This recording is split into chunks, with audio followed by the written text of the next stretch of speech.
بسم اللہ الرحمن الرحیم۔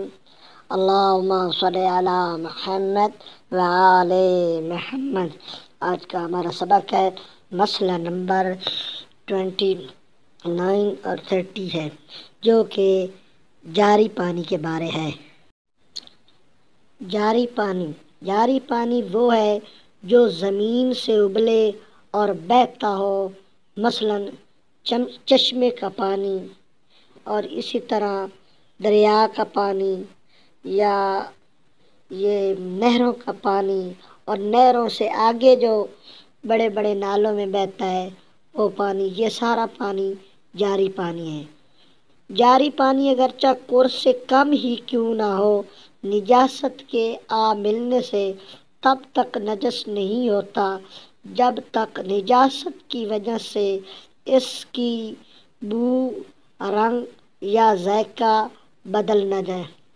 کہنے کا مطلب یہ ہے کہ جاری پانی اگر کورس سے کم ہو، یعنی ایک زمین سے ابل رہا ہے اور ایک مسلسل طریقے سے وہ چل رہا ہے، اس کا وہ ابلنے والی جگہ سے رابطہ منقطع نہ ہو، اس میں اگر نجاست مل بھی جائے تب بھی وہ نجس نہیں ہوگا جب تک اس کا چشمے سے رابطہ ہے اور وہ سارے کے سارے کا رنگ، بو، ذائقہ تبدیل نہ ہو جائے، اس وقت تک وہ نجس نہیں ہوگا۔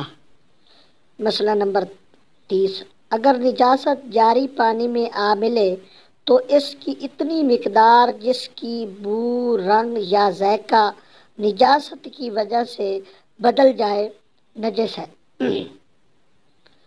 مطلب وہ اس کی نجاست اتنی ہو کہ رنگ، بو، ذائقہ تبدیل ہو جائے تو پھر نجس ہے۔ البتہ اس پانی کا وہ حصہ جو چشمے سے متصل ہو پاک ہے، لیکن وہ جو حصہ جو چشمے کے ساتھ رابطے میں ہے، ملا ہوا ہے، وہ پاک ہے، خواہ اس کی مقدار کورس سے کم ہی کیوں نہ، کیونکہ وہ پانی زمین سے ابل رہا ہے۔ ندی کی دوسری طرف کا پانی اگر ایک کور جتنا ہو، یا اس پانی کے ذریعے جس میں رنگ، بو، ذائقہ کی کوئی تبدیلی واقع نہیں ہوئی، چشمے کی طرف کے پانی سے ملا ہوا ہو تو پاک ہے، ورنہ نجس ہے۔ مطلب یہ ہے کہ ایک پانی بہہ رہا ہے اور اس کا رابطہ چشمے کے ساتھ ہے، تو اگر کسی حصے میں نجاست گر گئی ہے، وہ حصہ جس کا رنگ، بو، ذائقہ تبدیل ہو گیا وہ نجس ہے۔ وہ حصہ جس کا رنگ، بو، ذائقہ تبدیل نہیں ہوا اور وہ متصل ہے چشمے سے تو وہ حصہ پاک ہے۔ خداوند متعال ہمیں فقہ اہل بیت کو صحیح طریقے سے سمجھنے کی توفیق فرمائے۔